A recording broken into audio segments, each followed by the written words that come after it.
الحمد لله رب العالمين وصلى الله وسلم وبارك على نبيه الأمين.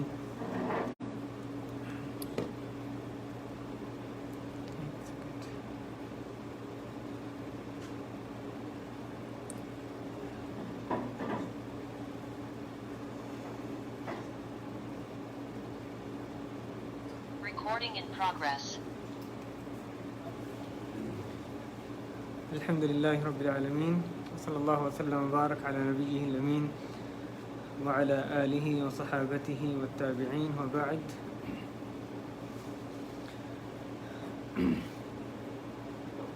اللهم انفعنا بما علمتنا وعلمنا ما ينفعنا وزدنا علما. میرے دینی بھائیوں اور سننے والی ماں اور بہنوں، آج اللہ تعالیٰ کی توفیق سے ہم ظاہر سراف صاحب کے گھر جمع ہیں. اللہ تعالیٰ ان کے گھر میں خیر و برکت نازل فرمائے.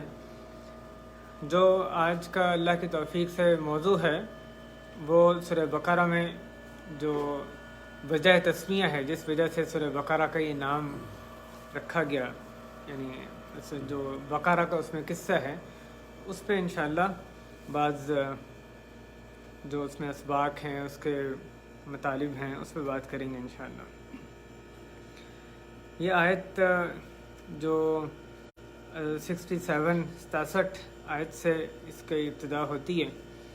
وَإِذْ قَالَ مُوسَى لِقَوْمِهِ إِنَّ اللَّهَ يَأْمُرُكُمْ أَن تَذْبَحُوا بَقَرَةً قَالُوا أَتَتَّخِذُونَا هُزُوًا قَالَ أَعُوذُ بِاللَّهِ أَنْ أَكُونَ مِنَ الْجَاهِلِينَ قَالُوا ادْعُ لَنَا رَبَّكَ يُبَيِّن لَنَا مَا هِيَ قال إنه يقول إنها بقرة لا فارض ولا بكر عوان بين ذلك فافعلوا ما تؤمرون قالوا ادع لنا ربك يبين لنا ما لونها قال إنه يقول إنها بقرة صفراء فاقع لونها تسر الناظرين قالوا ادع لنا ربك يبين لنا ما هي إن البقرة شابه علينا وَإِنَّا إِن شَاءَ اللَّهُ لَمُهْتَدُونَ قَالَ إِنَّهُ يَقُولُ إِنَّهَا بَقَرَةٌ لَا ذَلُولٌ تُثِيرُ الْأَرْضَ وَلَا تَسْقِي الْحَرْثَ مُسَلَّمَةٌ لَا شِيَةَ فِيهَا قَالُوا الْآنَ جِئْتَ بِالْحَقِّ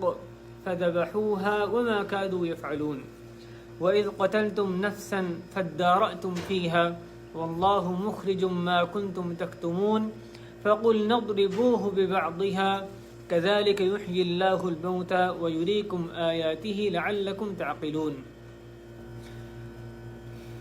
یہ آیات ہیں سورہ بقرہ کی، جس میں جو بقرہ کا قصہ بیان کیا گیا، جو اس وجہ کی وجہ تسمیہ، اس صورت کی وجہ تسمیہ بھی ہے. بنی اسرائیل ان کے گائے ذبح کرنے کا قصہ، جس کا ایک موٹا سا خلاصہ یہ ہے کہ ان میں جب ایک بندہ کسی نے دوسرے کو قتل کر دیا تو وہ جس نے جو قاتل تھا وہ بھی اور بھی کئی لوگ اس پر پردہ پوشی کرنے لگے اور ایک دوسرے سے اپنے سے الزام کو ہٹانے لگے، اور جو بری لوگ تھے جو جن کا اس میں کوئی کردار نہیں تھا ان پر الزام تراشی کرنے لگے کہ ہر کوئی کہنے لگا تو فلاں نے کیا، دوسرے نے کیا. اور اللہ تعالیٰ نے ان کو حکم دیا کہ گائے ذبح کریں، تو انہوں نے حکم کی فوری اطاعت کی بجائے بہت ساری حیل و حجت کی اور بہت سے سوالات کیے، جس کے آگے تفصیل آئے گی. اور بالآخر ان ساری جو حیلوں کے بعد اور سوالات کے بعد بالآخر انہوں نے گائے ذبح کی، اس کو لگایا اور اس نے اٹھ کے بتایا کہ اس کا قاتل کون ہے. اس طرح سے اللہ تعالیٰ نے ایک نشانی ان کو دکھائی. اس قصے میں بہت سے دروس، عبرتیں، نصیحتیں ہیں. ہم ایک ایک آیت کر کے اس کو دیکھتے ہیں. وَإِذْ قَالَ مُوسَى لِقَوْمِهِ، اور جب کہا موسیٰ علیہ السلام انہوں نے اپنی قوم سے. موسیٰ علیہ السلام اولو العزم من الرسل، جو وہ رسول، 5 رسول جو کہ اولو العزم من الرسل، افضل رسولوں میں سے بھی افضل ترین جو 5 رسول ہیں وہ ان میں سے ایک ہیں. تو ان کے بارے میں یہاں پر اللہ تعالیٰ فرما رہے ہیں کہ انہوں نے اپنی قوم سے کہا ان اللہ یأمرکم، کہ بلا شبہ اللہ تعالیٰ تمہیں حکم دیتے ہیں. کہ انتذبحوا بقرہ کہ تم ایک گائے ذبح کرو. موسیٰ علیہ السلام نے ان کو حکم دیتے ہوئے یہاں غور کریں، یہ نہیں کہا کہ صرف تم گائے ذبح کرو یا میں تمہیں حکم دے رہا ہوں. نبی کا حکم دینا بھی ایسے ہی ہے جیسے اللہ تعالیٰ کا حکم دینا.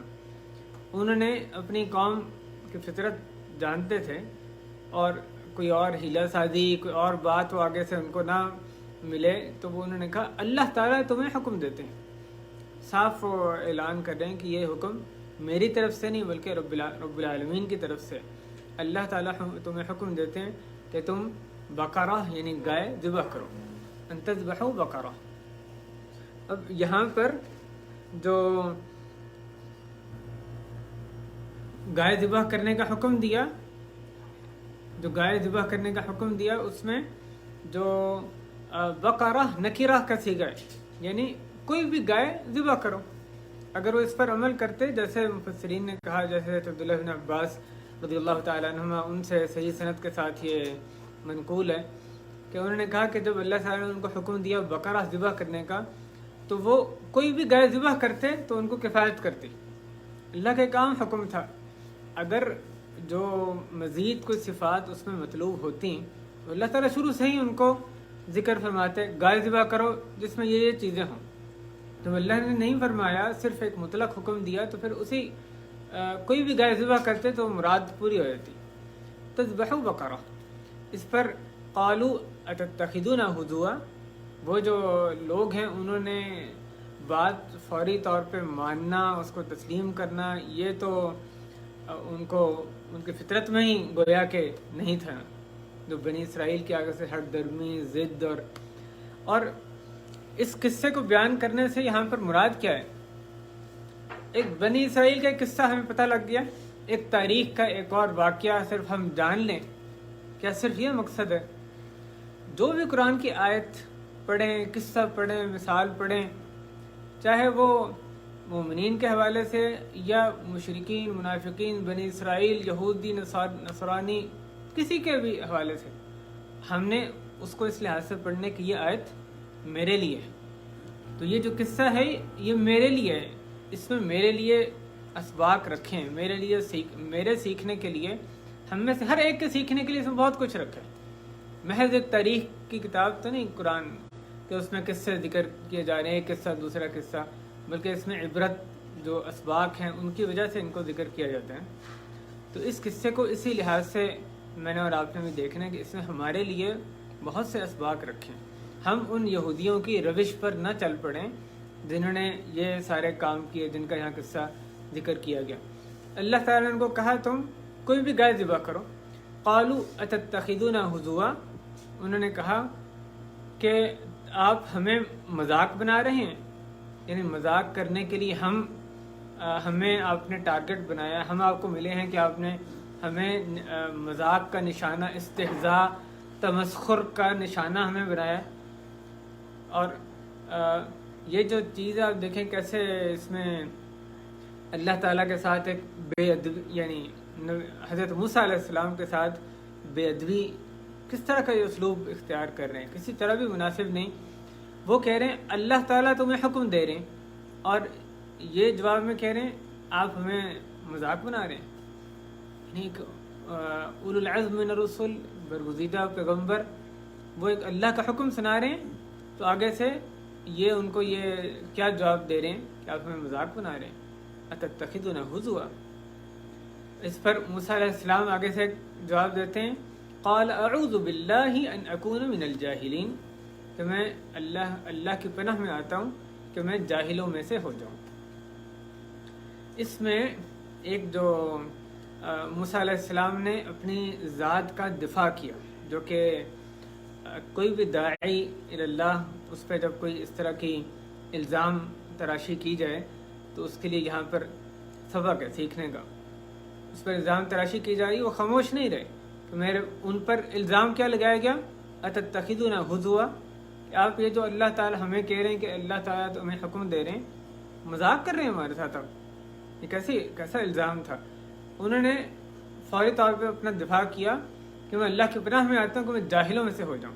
مطلب کہ جو تم بات میرے بارے میں کہہ رہے ہو کہ میں تمہیں مذاق بنا رہا ہوں، اللہ کے حکم کی تبلیغ کے معاملے میں مذاق بنا رہا ہوں، یہ تو حماقت، جہالت ہے، بہت بڑی جہالت کا کام ہے۔ تو میں اللہ کی پناہ میں آتا ہوں کہ میں جاہلوں میں سے ہو جاؤں۔ موسیٰ علیہ السلام کا یہ جواب، ان کا یہ کہنا، اس میں ایک اور فائدہ بھی مفسرین نے ذکر کیا ہے۔ اتتخذنا ہزوا قال اعوذ باللہ ان اکون من الجاہلین۔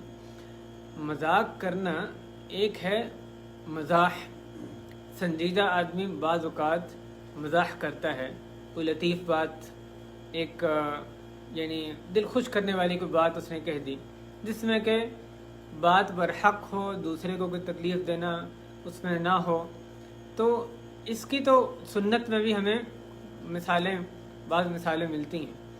لیکن جو وہ مذاق، پہلے نمبر پہ وہ مذاق جو کہ دین کے ساتھ مذاق کیا جائے، دین کی چیزوں کے ساتھ، اللہ کی تبلیغ میں، یہاں جو اصل میں موضوع کیا ہے، اللہ کی تبلیغ میں مذاق، کہ وہ کہہ رہے ہیں اللہ نے یہ کہا، اس کو جواب میں یہ کہہ رہے ہیں، تو دین کے ساتھ مذاق کرنا بہت بڑی جہالت ہے۔ اور آج کل کتنے اس طرح کے لطیفے معاشرے میں چلتے ہیں جس میں کہ جو غیبیات ہیں، جنت ہے، دوزخ ہے، فرشتے ہیں، بعض اوقات تو رب تعالیٰ کی ذات، ان کو یعنی لطیفوں میں نشانہ بنایا جاتا ہے، لطیفوں میں ذکر کیا جاتا ہے، اور حجت کیا ہوتی ہے کہ مذاق کر رہے ہیں، سب کو بھی پتہ کہ مذاق کر رہے ہیں، کون سے سنجیدہ ہیں۔ تو یہ بہت بڑی جہالت ہے دین کے معاملات میں۔ یہ غیبی چیزیں ہیں، اللہ تعالیٰ کا ذکر ہے، فرشتہ، یہ جو بھی دینی مطلب غیبیات ہیں یا دینی شعائر ہیں، ان کو مذاق بنا لینا یہ جہالت کی بات ہے۔ اور بعض اوقات یعنی علماء نے لکھا ہے کہ بعض اوقات کفر کا ذریعہ بن جاتی ہے، کیونکہ اس ڈپینڈ کرتا ہے کس طرح کی چیز اور کس طرح کا مذاق اس میں کیا جا رہا ہے، لیکن انتہائی سنجیدہ یہ چیز ہے۔ جب ہم کوئی مذاق کریں بھی تو اس میں یہ حد بندی ہونی چاہیے کہ دین کے شاعر کے ساتھ، دینی چیزوں کے ساتھ بالکل مذاق کا ان کو نشانہ نہیں بنانا۔ بہت انتہائی خطرناک چیز ہے، بہت سنگین چیز ہے یہ، اس میں مذاق کے حوالے سے پہلی چیز۔ اسی طرح دین کی تبلیغ میں مذاق کرنا، ایک آدمی خطبہ دے رہا ہے، دوسروں کو دین کی بات بتا رہا ہے، اس میں الٹی سیدھی بات کرے، اللہ رسول نے ایک بات نہیں کہی وہ ان کی طرف منسوب کرے، یا کوئی اور ایسے اس طرح کے تمسخر اندر سے باتیں ڈالے۔ دین کی تبلیغ میں مذاق یہ روا نہیں ہے۔ آپ کو نبی صلی اللہ علیہ وسلم کی پوری زندگی میں ایک مثال ایسی نظر نہیں آئے گی کہ آپ صلی اللہ علیہ وسلم خطبہ دے رہے ہیں، دین کی تبلیغ کر رہے ہیں، اس میں آپ نے کوئی ٹھٹا بازی، کوئی مذاق آپ نے کیا ہو دین کی کسی چیز میں، تبلیغ کے معاملے، یہ ہو ہی نہیں سکتا۔ نہ نبی علیہ وسلم، نہ کوئی بھی اور سابق انبیاء میں سے ایسا کوئی کر سکتا ہے۔ تو یہ جو موسیٰ علیہ السلام پہ انہوں نے الزام ایک طرح سے یعنی جو چھپا ہوا الزام انہوں نے لگایا، جس کا انہوں نے دفاع کیا، اس میں پہلی بات سبق ایک یہ نکلتا ہے، دین کے شاعر کے ساتھ جو مذاق ہے ان کو مذاق بنانا، چاہے بندہ سنجیدہ نہ ہو، اس کو پتہ ہے کہ وہ غلط کہہ رہا ہے، اگلے کو بھی پتہ ہوگا کہ غلط کہہ رہا ہے، لیکن ان چیزوں کو نشانہ مذاق کا قطعاً جائز نہیں بنانا۔ دوسری بات اس حوالے سے یہ کہ ایک آدمی جس کا مذاق اڑانا وتیرہ بن جائے، وہ مجلس قائم کیے ہوئے کہ جی ہنسنے کی مجلس ہے، جیسے آج کل مختلف اس طرح کے پروگرامز آتے ہیں کہ جی اس میں پروگرام کا مقصد یہ ہے کہ سارے پروگرام میں جو آڈینس ہے ان کو ہنسانا ہے اس نے، تو یہ بھی جہالت کی چیز ہے۔ دین میں مذاق ضرور ہے، لیکن ایک جیسے آٹے میں نمک کے برابر مسلمان کی زندگی سنجیدہ ہوتی ہے، وہ دین کی پابندی کرتا ہے، سنجیدہ اس کا ایک مقصد ہے، ہاں اس میں بقدر ایک انتہائی اعتدال کے ساتھ اس کو اس میں مزاح بھی کرتا ہے۔ آپ نبی صلی اللہ علیہ وسلم کی طویل زندگی میں مزاح کی مثالیں دیکھیں کتنی کہ آپ کو نظر آتی ہیں، اور پھر بعض مسلمان کس طرح سے اپنی پوری مجلسوں کو مذاق میں کنورٹ کر لیتے ہیں اور ایسے ایسے پروگرامز، تو یہ بھی جہالت کی چیز ہے۔ اس سے آدمی کی بقت ختم ہو جاتی ہے، اس کی بات میں جو اس کی جو قدر ہے وہ نہیں رہتی، اس سے بچ کے رہنا چاہیے۔ تو یہاں پر انہوں نے کہا اتتخذنا ہزوا، کہ آپ ہمیں مذاق بنا رہے ہیں، تو انہوں نے اس بات کو کہ وہ مذاق بنائے اس کو جہالت قرار دیا اور اعوذ باللہ کہ میں اللہ کی پناہ میں آتا ہوں کہ میں جاہلوں میں سے ہو جاؤں، اپنا دفاع کیا. جیسے میں نے ذکر کیا کہ یہ بھی اس میں سبق نکلتا ہے. داعی پر الزام تراشی کی جائے تو وہ اپنا دفاع کرے. یہ حضرت موسیٰ علیہ السلام نے یہاں پر کیا کہ ان پہ انہوں نے ایک الزام لگا رہے ہیں تو انہوں نے کہا اعوذ باللہ نکون من الجاہلین. خاموش نہیں رہے اس کے معاملے میں. انہوں نے اپنی جو اعلان برات کیا کہ یہ کام میں نہیں کر رہا، میں تمہارے ساتھ مذاق، دین کے معاملے میں مذاق تمہیں بنا رہا ہوں، یہ کیسے ہو سکتا ہے؟ جاہلوں کا کام ہے. میں اللہ کی پناہ میں آتا ہوں کہ جاہلوں میں سے ہو جاؤں. اعوذ باللہ نکون من الجاہلین. اس کے آگے ان لوگوں نے اب یہ بنی اسرائیل کی جیسے ہمیں ایک ملتی ہے ان کی ہسٹری، جو ان کا ایک فطرت ملتی ہے جو بری فطرت، انہوں نے بات فوری طور پہ تو ماننی نہیں تھی. وہ آگے سے سوال در سوال کر رہے ہیں. قالوا ادع لنا ربک یبین لنا ما ہی. موسیٰ علیہ السلام سے انہوں نے 3 سوالات پوچھے، پے در پہ 3 طرح کی چیزیں. پہلے یہ کہ اس کی عمر کے بارے میں، دوسرا پھر اس کے رنگ کے بارے میں، اور تیسرا اس کے کام کے بارے میں. اور ہر سوال ایسا تھا کہ جب ایک سوال پوچھتے اس کا انداز یہ تھا کہ بس یہ پتہ لگ جائے ہم کام کریں گے، ہم عمل کریں گے. ادعو لنا ربک یبین لنا ما ہی. آپ اپنے رب سے دعا کریں، ان کو پکاریں کہ وہ ہمارے لیے یہ کھول دیں، یہ بات بیان کریں، اللہ تعالیٰ بیان کریں. ما ہی، وہ گائے کیسی ہے؟ اللہ تعالیٰ نے کو کوئی بھی گائے کا حکم دیا تھا. اب وہ کہہ رہے ہیں اپنے رب سے دعا کریں وہ گائے کیسی ہے، میں اسپیسیفائی کریں، اس کو متعین کریں. تعین اللہ نے نہیں کیا، وہ خود اپنے اوپر سوال در سوال کر رہے ہیں. تو وہ تعین کریں. اور یہاں پر مراد جیسے جواب سے پتہ چل رہا ہے یہ کہ اس کی عمر کے بارے میں ہمیں بتائیں کہ وہ گائے کی یعنی بوڑھی ہے، بچی ہے، یعنی اس کا بچھڑا ہے، کس طرح کی گائے ہے. ربک یبین لنا ما ہی. اب جب انہوں نے خود اپنے اوپر سختی اختیار کی اور بیجا سوال کر رہے ہیں تو اللہ تعالیٰ نے بھی ان پر سختی کی. جیسے ایک اور آیت میں آیا فَبِظُلْمٍ مِّنَ الَّذِينَ هَادُوا حَرَّمْنَا عَلَيْهِمْ طَيِّبَاتٍ أُحِلَّتْ لَهُمْ. کہ جو ان لوگوں نے یہودیت اختیار کی، ان کے ظلم کی وجہ سے ہم نے کئی پاکیزہ چیزیں ان پر حرام کر دی. ان کے اپنے ظلم کی وجہ سے ان پر اور سختیاں اللہ کی طرف سے نازل ہیں، وجہ خود ان کا اپنا ظلم تھا. تو یہاں انہوں نے سوال کیا اپنے رب سے دعا کریں کہ وہ کیسی ہے. ادع لنا ربک یبین لنا ما ہی. قال انه يقول انها بقرة قال انه يقول انها بقرة قال ادع لنا ربك يبين لنا ما هي قال انه يقول انها بقرة لا ذلول تثير الارض ولا تسقي الحرث. موسیٰ علیہ السلام نے ان کو بتایا کہ بے شک وہ کہتا ہے، اللہ تعالیٰ فرما رہے ہیں کہ وہ بے شک وہ ایسی گائے ہے کہ لا ذلول، کہ وہ ذلول بھی نہیں، یعنی وہ ہل چلانے کے کام نہیں آتی. تثیر الارض، وہ اس طرح سے اس کو یعنی ذلت کا یعنی اس کو مسخر کر لیے، ایک انسان مسخر کر لے کہ وہ ہل چلائے، ایسی بھی نہیں ہے.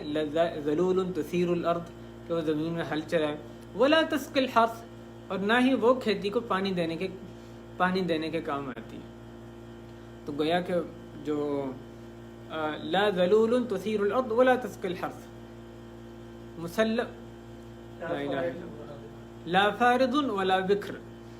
قال انه يقول انها بقرة لا فارض ولا بکر. انہوں نے پہلے جو جواب دیا یہ کہا کہ وہ اللہ تعالیٰ فرماتے ہیں کہ وہ گائے ایسی ہے کہ لا فارض، نہ وہ بہت عمر والی ہے کہ اس میں بچے جننے کی صلاحیت ہی ختم ہو جائے، ولا بکر، اور نہ ہی وہ ایسا بچھڑا ہے کہ اس میں ابھی یعنی صلاحیت ہے ہی نہیں، بلکہ ان کے درمیان ہے.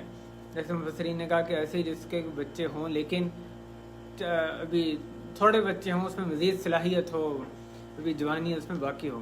عوان بین ذالک، وہ عوان یعنی جوانی درمیان میں ہے، بین ذالک ان دونوں کے درمیان، نہ بڑھاپا ہے اور نہ ہی اس کا جو یعنی وہ بچپنا ہے، نہ ہی وہ بچھڑا ہے. اس سے مفسرین نے بھی یعنی فقہا نے نتیجہ نکالا کہ جانور میں قربانی وغیرہ کے لیے عقیقے کے لیے بہترین وہ جانور ہے جو کہ درمیانی عمر کا ہو، نہ زیادہ بوڑھا جانور، کیونکہ اس کا گوشت بھی اس طرح کا نہیں ہوتا، اور جو بچھڑا ہے یا چھوٹی عمر کا وہ بھی اس میں بھی اتنا فائدہ نہیں ہوتا. تو درمیانی عمر کا جانور ہے، یہ سب سے بہتر ہے، جو کہ یعنی قربانی کرنے میں اس کا جو ثواب ہے سب سے زیادہ ہے.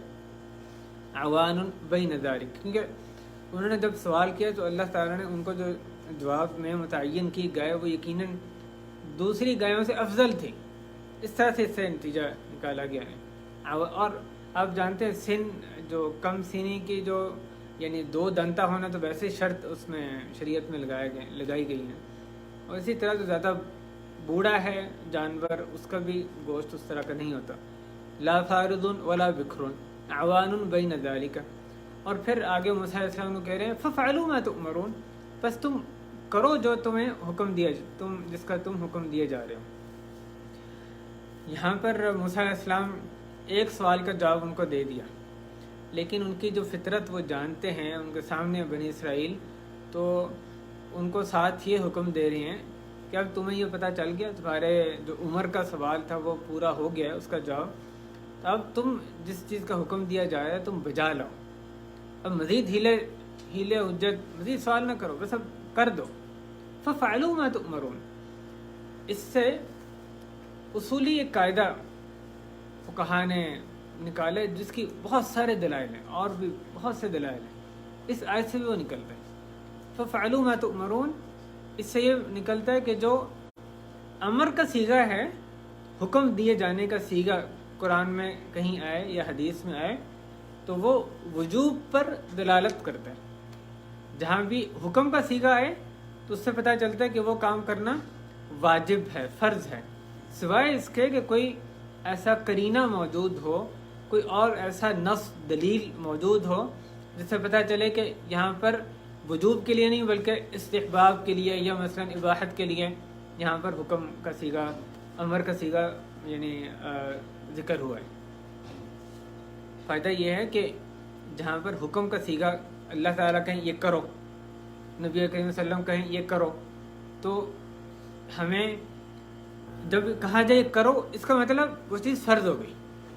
اس میں یہ کہنا کہ نہیں یہ تو کہہ دیا اللہ تعالیٰ نے، یہ تو کہا کرو، یہ کہاں سے پتہ چلا کہ اس کرو سے مراد واجب ہے، فرض ہے؟ ہو سکتا ہے کہ صرف مستحب ہو. اس طرح نہیں سوچتے. اصول فقہ کا یہ مسلمہ قاعدہ ہے، جو واجب جو حکم دیا جائے وہ وجوب پر، فرضیت پر دلالت کرتا ہے. کہیں بھی قرآن میں حدیث میں حکم کا صیغہ ہے یہ کرو یا نہ کرو، نہ کرو حرام ہے، وہ چیز حرام ہے، کرو وہ چیز فرض ہے، سوائے اس کے کہ کوئی اور ایسا قرینہ، کوئی دلیل موجود ہو جس سے ہمیں پتہ چلے کہ نہیں یہاں پر جو حکم ہے وہ وجوب کے لیے نہیں ہے، استحباب کے لیے. تو اس کی دلیل چاہیے، نہ کہ وجوب کے ڈھونڈنے کے لیے دلیل چاہیے. تو یہ اگر صحیح اصول فقہ یا ذہن سازی صحیح ہو تو پھر آدمی جب حکم سنتا ہے قرآن حدیث کا تو وہ اس پہ فوراً عمل کرنے کی کوشش کرے گا، بجائے کہ یہ ڈھونڈے کہ پتہ کہاں سے چل رہا ہے کہ یہ فرض ہے. یہ بات مسلمہ ہے. یعنی جو صحابہ کرام کی زندگیوں میں دیکھیں، جب وہ قرآن کی حدیث کا حکم سنتے تھے تو کبھی یہ آگے سے نہیں ہوتا تھا کہ نہیں یہاں پر حکم جو ہے یہ اصل میں کیونکہ کوئی قرینہ نہیں ہے جو اس کے وجوب پر دلالت کرے، لہذا یہ مستحب کے لیے حکم ہے. ان کو پتہ تھا کہ وہ حکم کا مطلب ہے کہ فرض ہے، منع کیا جائے اس کا مطلب حرام ہے. یہ پہلا اصول فقہ کا ایک اہم قاعدہ جہاں سے بھی نکلتا ہے. دیگر اصول فقہ کے جو قواعد ہوتے ہیں وہ ایک دلیل سے نہیں بلکہ مجمل جو دلائل ہیں، یعنی کئی ایک دلائل سے ان کا استنباط کیا ہوتا ہے فقہا نے. بہت سے شریعت کے دلائل، نصوص موجود ہوتے ہیں جو کہ جن سے وہ ایک قاعدہ پھر علماء اخذ کرتے ہیں. تو ان میں سے ایک یہ بھی قاعدہ جو کہ اس دلیل سے بھی نکلتا ہے. دوسرا قاعدہ یہ کہ جو واجب جب حکم دیا جائے، قرآن میں حکم دیا جائے، حدیث میں حکم دیا جائے، تو وہ فوری طور پہ اس پہ عمل کرنا ضروری ہے. اس میں تاخیر کرنا جائز نہیں ہے. جیسے پہلے کہا سوائے اس کے کہ کوئی اس کی دلیل موجود ہو کہ یہاں پر فوری جو حکم ہے وہ لازم نہیں ہے، فوری اس پہ عمل کرنا لازم نہیں، بلکہ آپ کے پاس اتنی مہلت ہے یا جہاں تک اس وقت تک کر لیں تو ٹھیک ہے، لیکن بغیر تعیین کے، بغیر وقت کا ذکر کیے کہا جا رہا ہے کہ یہ کرو، مسلمان کو کہا جائے یہ کرو، قو انفسکم واہلیکم نارا، کوئی بھی حکم دیا جائے، اقیموا الصلاۃ والزکاۃ، بے شمار احکام ہیں، جب حکم آئے تو اس کا مطلب فوری طور پہ کرنا ہے۔ فَافْعَلُوا مَا تُؤْمَرُونَ، کیا تمہیں جو پہلے اللہ نے حکم دیا تم نے پوچھا گائے کی عمر کے بارے میں، گائے کی عمر بتا دی گئی، اب فَافْعَلُوا مَا تُؤْمَرُونَ، جو کہا جا رہا ہے کرو، تو جو حکم دیا جائے اس کو فوری طور پہ نافذ کرنا لازم ہے۔ اس میں تاخیر کرنا، تاخیر کر کے آدمی اس پہ عمل کر بھی لے تو اس میں بذات خود تاخیر کرنا بھی ایک گناہ کا کام ہے۔ جمہور جو فقہاء ہیں ان کا یہی موقف ہے کہ جو حکم ہے فوری طور پہ اس پہ عمل کرنا لازم ہے۔ اسی سے مثلا یہ آپ سمجھ سکتے ہیں کہ حج کا حکم دیا گیا، ان اللہ فرض علیکم الحج فحجوا، یا قرآن میں اسی طرح وللہ علی الناس حج البیت۔ اب صرف یہ حکم ہمارے سامنے ہے کہ حج کرو، ہر استطاعت والے شخص پر، مسلمان پر حج کرنا فرض ہے۔ اس میں یہ نہیں آ رہا کہ حج کرنا تمہارے پر اسی سال ہی فرض ہے، اس حکم میں یہ نہیں آ رہا، لیکن اصولی قاعدہ اس کے تحت جو جمہور فقہا انہوں نے یہی اس حج کا حکم بیان کیا کہ جب کہا جا رہا ہے حج کرو، استطاعت آ گئی، اب حج کرنا فوری طور پہ لازم ہے، فرض ہے۔ جس آدمی کے پاس استطاعت ہے، طاقت ہے، پہلا سال جو آئے گا جس میں کہ اس کے پاس طاقت ہے، جا سکتا ہے حج کرنے، اس پر فرض ہے کہ اسی سال ہی جائے۔ اس کے لیے تاخیر کرے گا تو حج تو اس کا بعد میں کرے گا، ہو جائے گا، لیکن بذات خود تاخیر کرنے پر بھی اس کے لیے توبہ ضروری ہے، یہ بھی گناہ کا کام ہوگا۔ اسی طرح شریعت کے سارے احکام ہیں، حکم دیا جائے، پہلی بات جو ذکر کی اصول فقہ کے حوالے سے کہ وہ وجوب پر، فرضیت پر دلالت کرتا ہے حکم، سوائے اس کے کہ کوئی قرینہ ہے، کوئی دلیل ہے جس سے پتہ چلے کہ ہاں وجوب مراد نہیں ہے۔ دوسری بات یہ کہ جو حکم دیا جائے اس کو فوری طور پہ اس کو نافذ کرنا، اس پہ عمل کرنا لازم ہے، اس میں تاخیر کرنا بذات خود ایک گناہ کا کام ہے۔ اور یہاں جو یہودی تھے ان کا تو یہ شیوا تھا، حکم دیا گیا، اب بجائے اس پہ عمل کرنا ہے، عمل بعد کی بات، انہوں نے ایک سوال کرنا ہے، دوسرا کرنا ہے۔ یہ کس کا طریقہ ہوتا ہے؟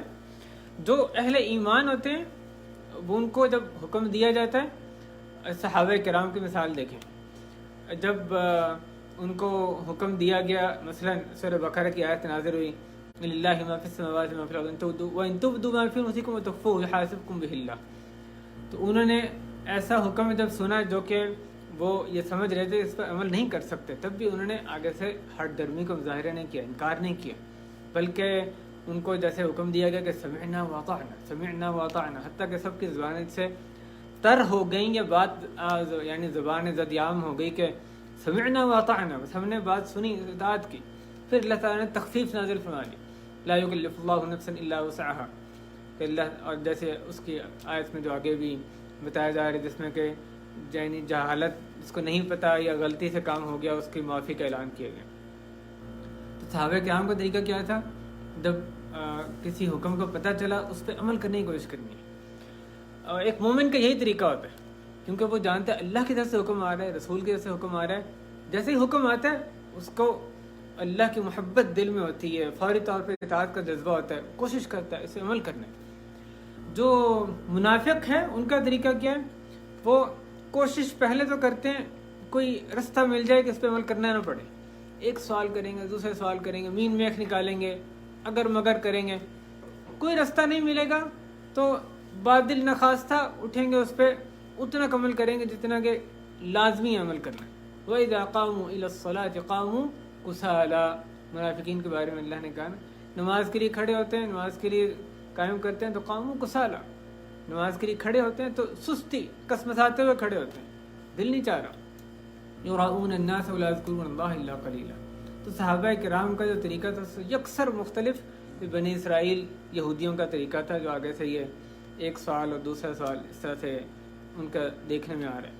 تو یہاں پر اپنے محاسبہ میں ہمیں کرنا ہے، ہمارا طریقہ کون سا ہے شریعت پہ عمل کرنے کا، قرآن حدیث پہ عمل ہے، ہم کس طریقے کو اپنا رہے ہیں، صحابہ کے طریقے کو، یا کئی ایک چیزوں میں ہم بھی جو یہودیوں کا، بنی اسرائیل کا طریقہ تھا اس کی طرف ہم اپنے آپ کو دیکھتے ہیں، اس میں شدید محاسبے کی ضرورت ہے۔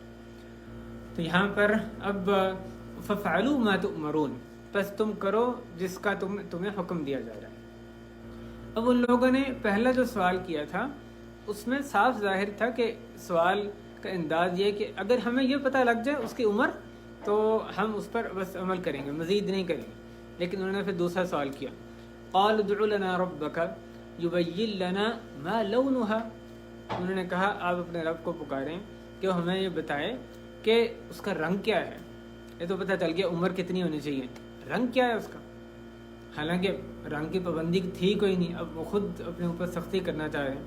ما لونها، مقصد کیا ہے؟ عمل نہیں کرنا، مقصد یہ ہے ٹال ٹول آخری حد تک جانا ہے، کوئی چارہ نہیں بچے گا، پھر انہوں نے عمل کرنا ہے۔ قال انه يقول انها بقرة صفراء، موسیٰ علیہ السلام نے کہا کہ وہ کہتے ہیں، اللہ تعالیٰ فرماتے ہیں کہ وہ بے شک وہ بقرۃ صفراء، وہ گائے ہے زرد رنگ کی۔ زرد رنگ بھی کیسا ہے آپ جانتے ہیں، زرد رنگ کی گائے ویسے ہی نایاب ہوتی ہے، گایوں میں سے زرد رنگ جو ہے وہ بہت تھوڑا ہوتا ہے، اور وہ زرد رنگ بھی کیسا؟ فاقع لونها، صفراء فاقع لونها، جس کا کہ جو رنگ ہے بہت گہرا ہے، ایسا رنگ زرد رنگ جس میں کہ کوئی اور ملاوٹ نہیں ہے، ایک بال بھی کسی اور رنگ کا نہیں ہے، پوری گائے جو ہے وہ زرد رنگ کی ہے، فاقع لونها۔ اس طرح کی گائے اللہ تعالیٰ تمہیں کہہ رہے ہیں کہ ایسی گائے ہے جس کا کہ زرد رنگ ہے، جو کہ ویسے ہی کم ہوتی ہے، اور پھر زرد میں بھی ایسی گائے جس میں کہ جس کا رنگ گہرا ہے، اس میں صرف وہی رنگ ہے، دوسرے رنگوں کی ملاوٹ بھی نہیں، اور تسر الناظرین، دیکھنے والوں کو وہ بھلی لگتی ہے۔ تو یہ رنگ کا ان کو پھر موسیٰ علیہ السلام نے رب کریم سے پوچھ کے ان کو رنگ کی وضاحت کی۔ رنگ پہلے تو مطلوب ہی نہیں تھا، خود وہ اپنے اوپر تشدد کر رہے ہیں، اپنے اوپر شدت اختیار غلو کر رہے ہیں، تو اللہ کی طرف سے اس کی وجہ سے ان پہ مزید سختی نازل ہوئی۔ تسر الناظرین، یہاں پر ایک مسئلہ جو فقہاء نے یعنی علماء نے اس میں بیان کیا، ایک بات یہ کہ جو زرد رنگ ہے یہ اس رنگ کی نیچر ایسی ہے کہ تسر الناظرین، یہ دیکھنے میں بھلا لگتا ہے۔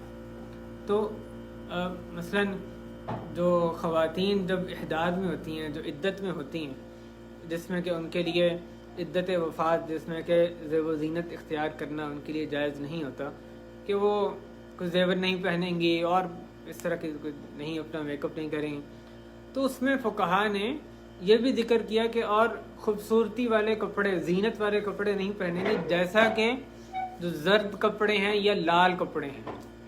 تو یہ جو رنگ ہے اس کے یعنی اس آیت میں یہ بھی یہ مسئلہ بھی ذکر کیا ہے کہ جو زرد کپڑے، جو پیلے کپڑے ہیں، یہ رنگ ایسا ہے کہ یہ جاذب نظر ہوتا ہے، یہ زینت کا باعث ہوتا ہے۔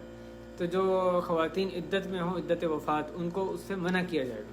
اسی طرح دیگر اور بھی احکام اس میں آتے ہیں۔ یہاں مراد صرف اس پہ ایک اس کی طرف سے اشارہ کرنا ہے، صفراء فاقع لونها تسر الناظرین۔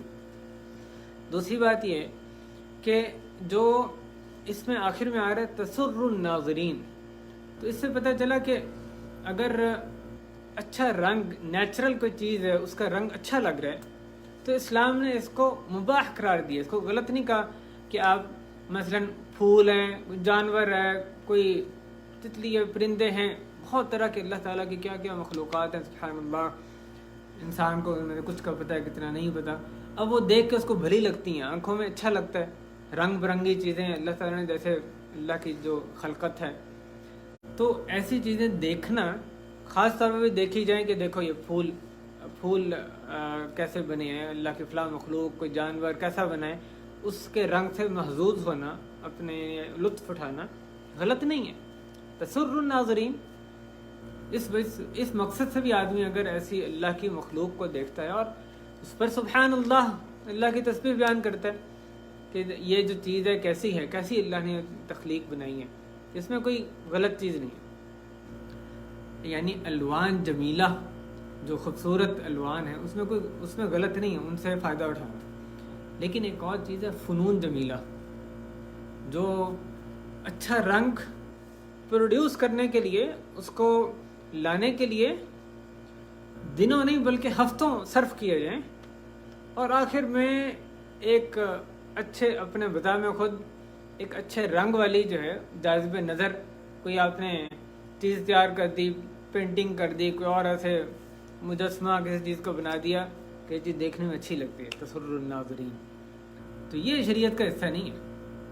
شریعت میں تسر الناظرین نیچرل چیزوں سے محظوظ ہونا ٹھیک ہے، لیکن ان چیزوں کو ایسی جو سکلز یا جو بھی اس کو آپ اس کو یعنی فنون کہیں تو اس کے ذریعے سے اللہ کے ذکر سے لوگوں کو دور کر دیا گیا ہے۔ اور بعض دفعہ تو آیات احادیث یعنی جو کہ اسلامی چیزیں، اب ایک آدمی جس کا ذہن ایک اللہ تعالیٰ نے اس کو ہدایت دی، اسلامی ذہن ہے، وہ ایک آیت لکھنے کے لیے ہفتوں لگا دے کہ ایک پینٹر جو ہے کہ دیکھو یہ آیت آ گئی کیسی زبردست لگ رہی ہے، اس پہ اتنے قسم کے رنگ ہیں اور کیا کچھ ہے، اس کا اصلی مقصد تب کیا ہے؟ آیت کو دیکھ کے جو یاد دہانی ہونا، اس مقصد سے ہٹ کے اس پہ اس قدر وقت صرف کر دیا گیا جو برباد کیا گیا نا وقت۔ تو ایک چیز ہے کہ اچھی چیزیں جو ہیں ان سے یعنی فائدہ اٹھانا، ان سے لطف اندوز ہونا، دوسرا ہے کہ اس میں تکلف کرنا، اس میں یعنی بے بہا جو مال صرف کرنا، اپنا وقت اپنی صلاحیت صرف کرنا، اسی کو ہی اپنے یعنی ایک جو ہے یعنی ہابی بنا لینا۔ تو یہ جو چیز ہے بندے کو اس میں متنبہ رہنا چاہیے کہ اپنا جو وقت ہے وہ ان چیزوں میں صرف کرے جہاں واقعی کوئی دین کی خدمت ہو، کوئی یعنی فائدے والی، کوئی دین کی دنیا کی فائدے کی چیز ہو۔ یہ اسلام کے نام پہ بعض اوقات اور کہ جی اسلام نے کیونکہ ان چیزوں کو صحیح قرار دیا ہے، پھر لطف اندوز ہو سکتے ہیں، اس وجہ سے وہ ان میں برباد کی جائیں صلاحیتیں، وقت، یہ کسی طرح مناسب نہیں ہے۔ یہ بات ہے تسر الناظرین۔ اب یہاں پر موسیٰ علیہ السلام نے ان کو جو ان کا دوسرا سوال تھا ما لونھا، اس کے حوالے سے ان کو بتا دیا۔ اب چاہیے کیا تھا؟ دوسرا سوال بھی آ گیا، اب وہ عمل کرتے، لیکن انہوں نے دوبارہ سے قالوا ادع لنا ربک یبین لنا ما ہی، اب وہ اس کے عمل کے بارے میں پوچھ رہے ہیں۔ عمل یعنی وہ گائے جو ہے وہ کرتی کیا ہے؟ انہوں نے کہا آپ اپنے رب کو پکاریں کہ وہ ہمیں یہ بتائیں، ہمارے لیے واضح کریں کہ وہ گائے کیا ہے۔ اور اب تیسری دفعہ سوال آ رہے ہیں، تیسری دفعہ وہ خود ایسے لگتا ہے اسلوب بیان سے کہ وہ خود بھی یہ محسوس کر رہے ہیں کہ تیسری دفعہ اب زیادہ ہو گیا، تیسری دفعہ سوال پوچھ رہے ہیں، تو اپنے تئیں اس کا ایک عذر بھی بیان کر رہے ہیں، ان البقرہ تشابہ علینا، مسئلہ یہ ہے کہ گائے جو ہے مکس ہو گئی ہیں، اشتباہ ہو گیا ہمارے اوپر، کیونکہ آپ نے جو دو صفات بتائیں، اس کی عمر اتنی ہو، اس کا رنگ ایسا ہو، اس دونوں کیٹیگریز کرائٹیریا دیکھیں تو اس کے اندر بھی بہت ساری گائے آ گئی، وہ اشتباہ ہو گیا، ہمیں سمجھ نہیں لگ رہی کیا کریں، یہ والی گائے کریں یہ والی گائے کریں، تو اپنا ایک عذر پہلے بیان کر رہے ہیں، یعنی اپنا جو بھی اب نام نہاد عذر جو ہے بیان کر رہے ہیں، لیکن عذر وہ بیان کر رہے ہیں کہ اب تیسری دفعہ پوچھ رہے ہیں اصل میں مقصد کیا ہے؟ ان البقرہ تشابہ علینا، اس وجہ سے ہمیں پوچھنا پڑ رہا ہے، وَإِنَّا إِن شَاءَ اللَّهُ لَمُهْتَدُونَ، اور بے شک ہم انشاءاللہ یقیناً ہدایت یافتہ ہوں گے۔ اب آپ یہ بتا دیں گے اس گائے کے کس مقصد سے استعمال ہوتی ہے، وہ کرتی کیا ہے، اب یہ بات آپ نے بتا دی تو ہم ضرور ہم پھر ہدایت پانے والے ہیں، صحیح گائے کی طرف پہنچ جائیں گے، پھر اس کو ذبح کر دیں گے، تو اپنا عذر بھی بیان کر رہے ہیں۔ یہاں پر میرے بھائیوں ایک جو علماء نے فائدہ بیان کیا، ان البقرہ تشابہ علینا، اشتباہ ان کو ہو گیا، اشتباہ نام نہاد ان کے بقول بزعم ان کو اشتباہ ہو گیا، تو یہ جو آدمی بھی شریعت نے جہاں پر وسعت دی ہو، شریعت نے حکم دیا اس میں وسعت دی، اس میں اپنے لیے بیجا سختی تلاش کرتا ہے، اس میں وہ اور سے اور وہ خواہ یعنی پابندیاں تلاش کرتا ہے، تفصیلات، ایسی تفصیلات تلاش کرتا ہے، جستجو کرتا ہے جو کہ اللہ تعالیٰ نے نازل نہیں کی ہیں، تو اس کو وہ پھر اشتباہ کا، حیرانی، پریشانی کا شکار ہو جاتا ہے۔ آپ نے دیکھا ہے جو وسوسے کا شکار ہوتے ہیں لوگ، موسوس، جن کو موسوس کہا جاتا ہے، یعنی ایک آدمی طہارت کہا گیا طہارت کرو، یہ جو نجاست ہے، پلیدگی ہے، اس کو بھی جسم سے دور کر لو، سادہ سا حکم ہے، سمجھ لگ رہی ہے کیا کرنا ہے، تم فارغ ہوئے ہو قضاء حاجت کی، اب تم طہارت کر لو، تو آدمی کو سمجھ آتی ہے نجاست اس نے اپنے دور کرنی ہے، نہیں طہارت جو ہے کیسے کرنی ہے، طہارت اب اس نے اس کے بعد اس حصے کو کس طرح سے کرنا چاہیے، اس پہ یہ کریں یہ کریں، یعنی ایسے ایسے سوالات اس کے بارے میں کہ تو اللہ تعالیٰ نے کوئی نازل نہیں کی، اور پھر اس کو تسلی ہی نہیں ہوتی جب تک کہ وہ کئی سٹیپس نہ کر لے اور کتنا وقت وہ لگانے لگ جاتا ہے۔ یہ جو وسوسے کا بندہ شکار ہو جاتا ہے اس وجہ سے کہ اللہ نے جس چیز میں وسعت دی اس میں جب وہ باریکیاں ایسی پابندیاں سختیاں تلاش کرتا ہے تو کہ اللہ نے نہیں نازل کی، تو پھر وہ حیران پریشان اور اپنے آپ کے دین کو اپنے لیے مشکل بنا لیتا ہے اور زیادہ اپنے اوپر یعنی تنگی کرتا جاتا ہے۔ جہاں اللہ نے حکم دیا اس میں وسعت ہے، بس اس کو آپ جیسے مرضی کریں۔ دین نے کہا یہ مقصد پورا ہونا ہے، آپ نے مقصد پورا کرنا ہے۔ کیسے کریں گے ایک ایک تفصیل آپ یعنی حد بندے کو سمجھ آئی ہے، اس کی تفصیل جو ہے وہ جہاں اللہ نے نہیں بتائی تو آپ کو بھی اس میں جانے کی ضرورت نہیں۔ یہ اس میں ان البقرہ تشابہ علینا اس میں یہ ہمیں یہ فائدہ نکلتا ہے۔ اب انہوں نے جب یہ سوال پوچھا ان البقرہ تشابہ علینا وانا ان شاء اللہ لمہتدون، دیکھیں کتنے اب تاکید کے سیغے سے نا موسیٰ علیہ السلام کو اپنا عذر بتا رہے ہیں، ساتھ کہیں اب ہم ضرور بس اب ہم صحیح گائے کو پالیں گے، ہدایت یافتہ ہوں گے۔ قال انہ یقول انہا بقرۃ، موسیٰ علیہ السلام نے کہا کہ اللہ تعالیٰ فرماتے ہیں کہ وہ ایسی گائے ہے لا ذلول تثیر الارض ولا تسقی الحرث، کہ نہ وہ دھوتی ہوئی ہے، وہ ہل چلاتی ہے، اور نہ ہی وہ پانی دینے کے کام آتی ہے۔ پانی دینے سے مراد یہ بھی ہو سکتا ہے جو بیل یعنی کنویں سے پانی نکالنے کے لیے گھومتا ہے، اور یہ بھی ہو سکتا ہے کہ پانی اس پہ لاد کے لے جایا جاتا ہے کھیت کو، اس میں پانی دیا جاتا ہے۔ ولا تسقی الحرث مسلمۃ، مسلمہ وہ مسلمہ یعنی صحیح سالم ہے۔ کس چیز سے سالم ہے؟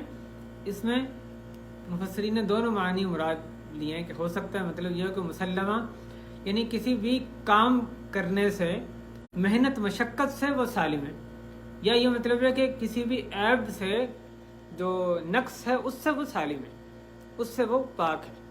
دونوں مطلب ہو سکتے ہیں۔ مسلم ہے تو یعنی گویا کہ جو اس کے رکھنے والے انہوں نے اس کو کیوں رکھا ہوا ہے؟ صرف اس سے محظوظ ہونے کے لیے، خوبصورتی کے لیے اس کو رکھا ہوا ہے، اس سے کوئی کام کسی طرح کا نہیں لیتے، نہ وہ ہل چلاتا ہے نہ وہ۔ اس میں مراد دونوں ہو سکتے ہیں۔ یہاں جو لفظ آ رہا ہے نا بقرہ، آگے تا آ رہی ہے، تو یہ بقرہ تا تانیث نہیں ہے، مؤنث کی تا نہیں ہے، بلکہ یہ واحد کی تا ہے۔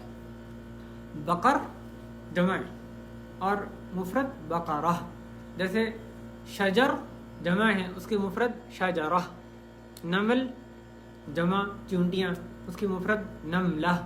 تو آگے کئی ایک ایسی چیزیں جن میں کہ آگے تیل لگانے سے گولتے وہ اس کے مفرد بن جاتا ہے، واحد کا صیغہ بنتا ہے۔ تو یہاں یہ مراد ہے بقرہ یعنی ایک گائے، اس میں مذکر ہو مؤنث ہو دونوں اس میں آتی ہیں۔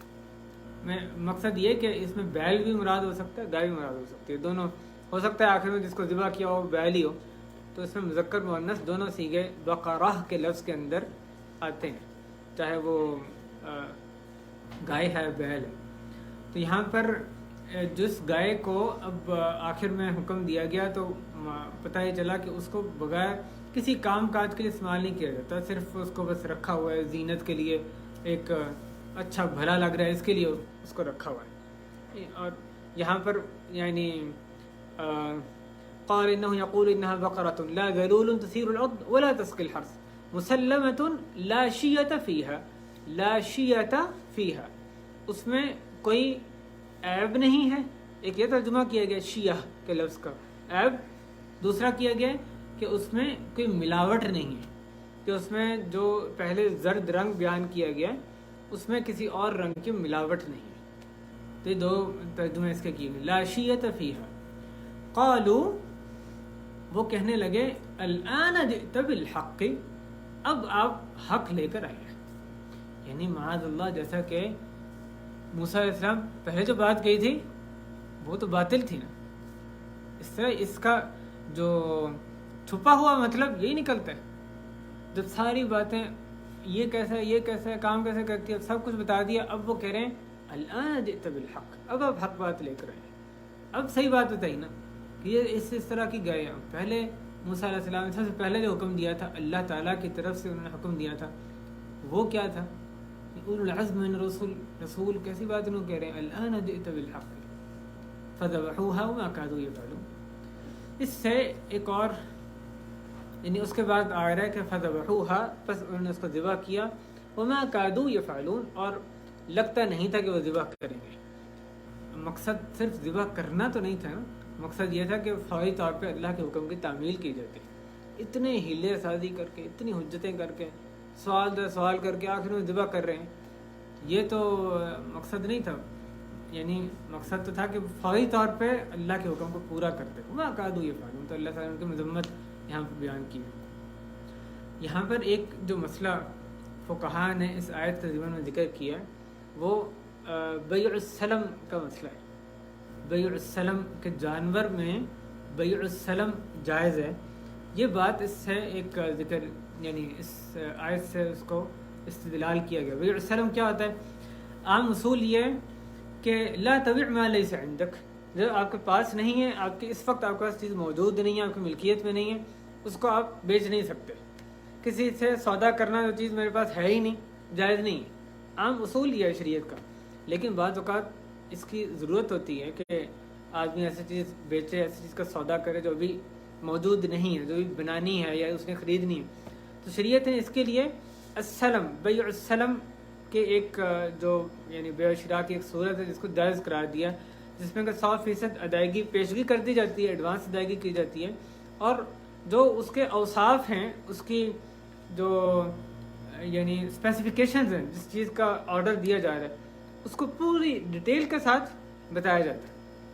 مثلا ایک آدمی یا ڈیلر ہے یا ایک آدمی, اس کا آپ کہتے ہیں میرے لیے گاڑی خریدنا, گاڑی کون سی, فلاں میک ہے, یہ ہے, اس میں یہ ساری چیزیں ہوں گی, اس طرح سے کہ اس میں کوئی اشتباہ باقی نہ رہے.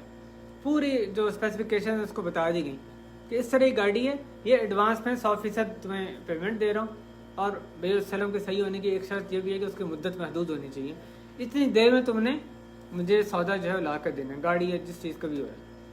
تو یہ بیع السلم ہے جس کو یعنی جس پر عام دیگر چیزوں میں تو یعنی جائز ہے. جانور کے معاملے میں کیا ایک آدمی نے جانور کسی اور سے اس طرح کا لینا ہے, اس میں بیع السلم جائز ہے کہ نہیں ہے؟ اس میں احناف کا موقف یہ ہے کہ وہ جائز نہیں ہے, لیکن جمہور علماء کا انہوں نے اس آیت سے استدلال کیا کہ یہ جائز ہے.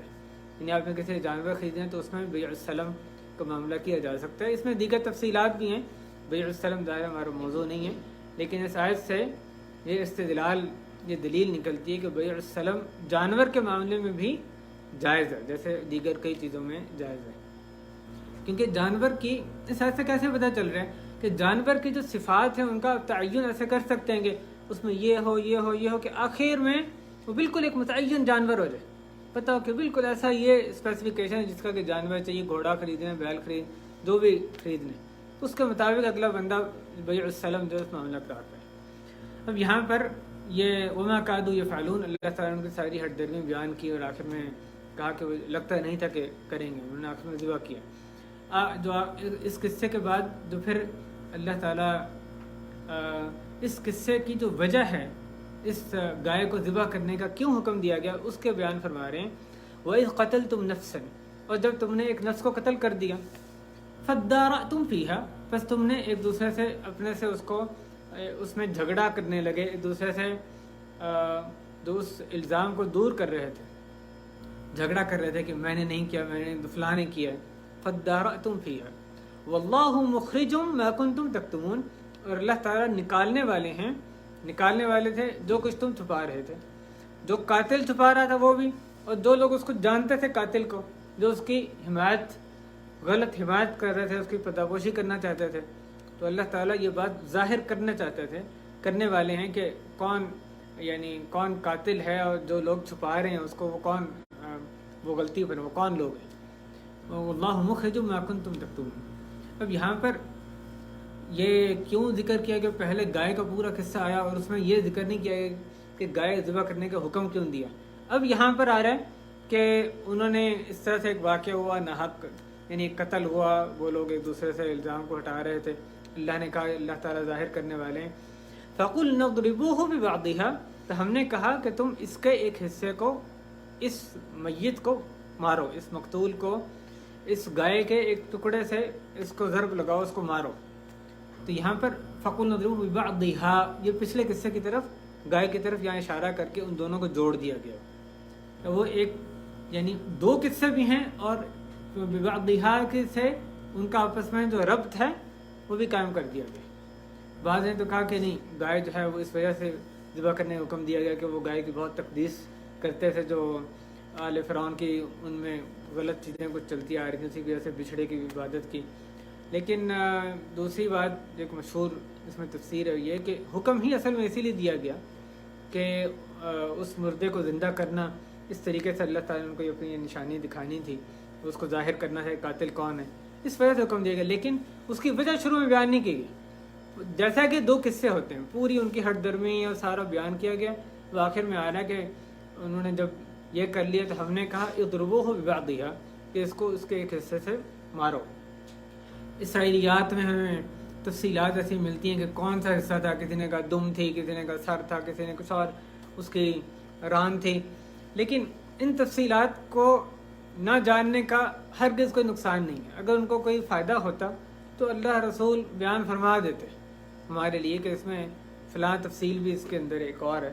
تو اسرائیلیات کو بیان کرنے کے جیسے امام ابن کثیر رحمہ اللہ نے ان میں سے بعض چیزیں بیان کی اور کہتے ہیں کہ اس کو اسرائیلیات ہیں جن کی کوئی تصدیق نہیں کی جا سکتی, تو ان کو بیان کرنا یعنی ہم اس سے مستغنی ہیں, نہیں بیان کریں گے تو بھی قصہ سبق حاصل کرنے کے لیے بالکل مکمل ہے. جیسے اللہ نے بیان کیا اس لحاظ سے مکمل ہے وہ بالکل. فقل نضربوہ ببعضھا, جو بھی حصہ اس کا لگایا ہو اس سے کیا فرق پڑتا ہے, یعنی جو سبق حاصل کرنا ہے اس کے تناظر میں دیکھیں تو ایک ہی بات ہے, اس کی دم لگائی ہے, سر لگایا, جو بھی ہے ایک ہی اس میں اس لحاظ سے کوئی فرق نہیں ہے اس میں. کذالک یحیی اللہ الموتیٰ, اس طرح اللہ تعالیٰ زندہ کرتے ہیں موتیٰ کو. اب آپ دیکھ سکتے ہیں یہاں پہ یعنی درمیان میں کچھ محذوف ہے جو کہ سمجھ آ رہی ہے. یہاں درمیان میں جو کہا گیا کہ ہم نے کہا اس کو اس کے ایک حصے سے مارو, تو مارو میں آگے یہ سمجھ آ رہی ہے کہ جب اس کو مارا گیا اس کے کسی حصے سے, گائے کا ایک حصہ اس مقتول شخص پہ مارا گیا, وہ زندہ ہوا, اس نے بتایا فلاں نے مجھے قتل کیا, اور پھر یعنی وہ زندہ ہوا, اس نے بتایا. اس کے بعد یہ کہا جا رہا ہے کہ اس طرح سے اللہ تعالیٰ مردوں کو زندہ کرتے ہیں. تو اس کا جو مارنا زندہ ہونا یہ مفہوم ہے, اندر سمجھ آ رہی, چاہے اس کا صراحت ذکر نہیں کیا گیا. تو اس کا یہاں کہا گیا کہ اس طرح سے ہم زندہ کرتے ہیں مردوں کو. سورہ بقرہ میں 5 مقامات پہ مردوں کو یعنی اللہ تعالیٰ نے نشانی اس طرح سے دکھانے کا ذکر کیا, جو مردوں کو زندہ کیا, اس دنیا میں زندہ کر کے دکھایا کہ اللہ تعالیٰ نے اس کو دلیل بنایا کہ اللہ تعالیٰ بعد میں زندہ کرنے پر طاقت رکھتے ہیں. کذالک یحیی اللہ الموتیٰ, ایک نفس کو جو اللہ تعالیٰ زندہ کر سکتے ہیں. ایک آدمی قتل ہوا ہے, سب کو نظر آ رہا ہے مقتول ہے, اس میں اللہ تعالیٰ دوبارہ سے زندگی اس میں ڈال رہے ہیں. اور کس طرح سے ڈال رہے ہیں, ایک مردہ جانور یعنی ایک جو ذبح شدہ جانور ہے, ایک گائے ہے جو کہ اس میں زندگی ختم ہو گئی, اس کو ایک مردہ انسان کے ساتھ مارا جا رہا ہے, تو اس انسان میں زندگی آ جاتی ہے اللہ کے حکم سے, اور اٹھ کے بتا رہا ہے کہ مجھے فلاں نے قتل کیا. اور آگے کہا یہ جاتا ہے کہ اس کے بعد دوبارہ سے اس کو موت آ گئی ان سب کے سامنے. تو اللہ تعالیٰ نے اس طرح سے جو بعث بعد الموت ہے اس پر دلیل, اس پر حجت قائم کی. ما خلقکم ولا بعثکم الا کنفس واحدہ, تمہارا پیدا کیا جانا, تمہارا دوبارہ اٹھائے جانا وہ ایک نفس کی طرح. اللہ تعالیٰ ایک نفس کو پیدا کر سکتے ہیں تو ساری انسانیت کو بھی کر سکتے ہیں. تو یہ ایک مضبوط دلیل ہے. اور فقل نضربوہ ببعضھا کذالک یحیی اللہ الموتیٰ ویریکم آیاتہ لعلکم تعقلون, اور تمہیں اللہ تعالیٰ اپنی نشانیاں دکھاتے ہیں شاید کہ تم سمجھ جاؤ. ایک بات یہاں پر حضرت قتادہ رحمہ اللہ غالباً ان سے مروی ہے سلف صالحین میں سے, کہ وہ کہتے ہیں کہ انشاء اللہ و انا انشاء اللہ لمہتدون. وہ کہتے ہیں اگر یہ لوگ انشاء اللہ نہ کہتے تو کبھی بھی گائے ذبح نہ کرتے. یہ انشاءاللہ کی برکت تھی کہ تیسری دفعہ سوال پوچھا تو اس میں کہہ رہے ہیں انشاءاللہ ضرور ہدایت پا لیں گے. تو پھر جب اس کا جواب دیا تو پھر گائے ذبح کر دی انہوں نے. تو کہتے ہیں جیسے ہمیں حکم دیا گیا کہ تم کوئی بات نہ کہو کہ میں کل یہ کرنے والا ہوں, سوائے کہ انشاءاللہ. تو انشاءاللہ جو اللہ کی مشیت, اگر اللہ کی مرضی ہوئی, اس میں اللہ کی مدد بھی اس کی وجہ سے شامل حال ہوتی ہے. وہ کام کرنا بندے کے لیے آسان بھی ہو جاتا ہے. تو جب تیسری دفعہ انہوں نے کہا وَإِنَّ إِن شاء اللہ، اس میں پھر اس تیسری دفعہ کے بعد انہوں نے اس کو ذبح بھی کر دیا. وَإِنَّ إِن شاء اللَّهُ لَمُهْتَدُونَ. تو یہ بھائیو بنی اسرائیل کے اللہ تعالیٰ آخر میں فرما رہے ہیں كَذَلِكَ يُحْيِي اللَّهُ الْمَوْتَىٰ وَيُرِيكُمْ آيَاتِهِ لَعَلَّكُمْ تَعْقِلُونَ. اس میں ہمارے لیے عبرتیں، بہت سی نصیحتیں یقیناً رکھی ہیں. بعض چیزیں بیان کی گئیں، اس کے علاوہ بھی اللہ جانے بہت کتنے ہی اس میں موتی ہیں. جا کے دوبارہ اس قصے کو بغور پڑھیں، اس سے ہم خود بھی سبق حاصل کریں، دوسروں کو پڑھائیں. جیسے یہودی ہیلا سازی کرتے تھے، جیسے وہ عمل نہ کرنے کے طریقے ڈھونڈتے تھے، ہم اس طرح کی روش اختیار نہ کریں. ہم فوری طور پہ شریعت پہ عمل، جیسے اللہ کا حکم آ گیا، رسول کا حکم آیا، اس پہ عمل کرنا یہ ہمارا وتیرہ ہونا چاہیے اس کی. اور اب بعض مفسرین نے بھی نقطہ بیان کیا کہ شروع میں یہاں پر کہا گیا گائے کو ذبح کرو، وجہ اس کی آگے جا کے بتائی گئی. تو اگر انسان کو شریعت کا ایک حکم، اس کی علت نہیں بھی بتائی گئی، وجہ نہیں بتائی، حکمت نہیں پتا، پھر بھی اس نے اس میں عمل کرنا ہے. اس کو حکمت بعد میں پتہ چلے یا نہ پتہ چلے، اس میں حکمت تو لازمن ہے، لیکن اللہ کے حکم پر عمل کرنا وہ اس کی حکمت سمجھنے پر موقوف نہیں ہونا چاہیے. اللہ رسول کا حکم واضح ہے، اس پہ عمل کرنا ہی کرنا ہے، اس کی حکمت سمجھ آیا نہ آئے. بہرحال دیگر بھی اسباق اس میں بہت ہیں. اللہ تعالیٰ ہمیں اس قصے سے جو اسباق نکلتے ہیں ان کو ازبر ذہن نشین کرنے کی توفیق دے، اور ہمیں ان پر عمل پیرا ہونے کی توفیق عطا فرمائے. اللہ ہمیں سچا پکا مسلمان بنا دے، ہمارے دلوں کو ایمان سے مزین فرما دے. یہودیوں کی جو غلط روش تھی اے اللہ ہمیں اس سے پاک فرما دے. اے اللہ ہمیں اس طرح اپنی اطاعت، اپنے رسول کی اطاعت صلی اللہ علیہ وسلم کرنے کی توفیق دے، جس طرح کہ جو آپ کے رسول صلی اللہ علیہ وسلم کے صحابہ کرام انہوں نے جس طرح اطاعت کر کے دکھائی، ہمیں ان کے نقش قدم پہ چلتے ہوئے اللہ رسول کی اطاعت کرنے کی، انہی کے طریقے پر اطاعت کرنے کی توفیق عطا فرما. اے اللہ یہاں بیٹھنا مبارک فرما، اس مجلس کو مبارک بنا. اللہ اس مجلس کو مبارک بنا، اس کو قبول فرما لے. اے اللہ ہمارے تمام گناہوں کو معاف فرما دے. اے اللہ یہ ہمارا کہنا سننا، اے اللہ یہ جو ہماری حقیر کوشش ہے، اے اللہ اس کو ہماری زندگیوں میں ہمیں سعادت والی زندگی، ہمیں اپنی اطاعت والی زندگی، اچھی موت اور آخرت میں ہر طرح کی آسانی کا سبب بنا دے. اے اللہ اس کے ذریعے سے اپنی رضا ہمارے نصیب میں لکھ دے. اے اللہ ہمیں قرآن و حدیث کے فہم عطا فرما، اس کی طرف دوسروں کو بلانے والا بنا دے، اس کی دعوت دینے نبوی منہج پہ اے اللہ اپنے دین کی اس خوب خدمت کرتے رہنے کی اے اللہ توفیق عطا فرما. وصلی اللہ وسلم وبارک علی نبینا محمد وعلی آلہ وصحبہ اجمعین. الحمد للہ رب العالمین.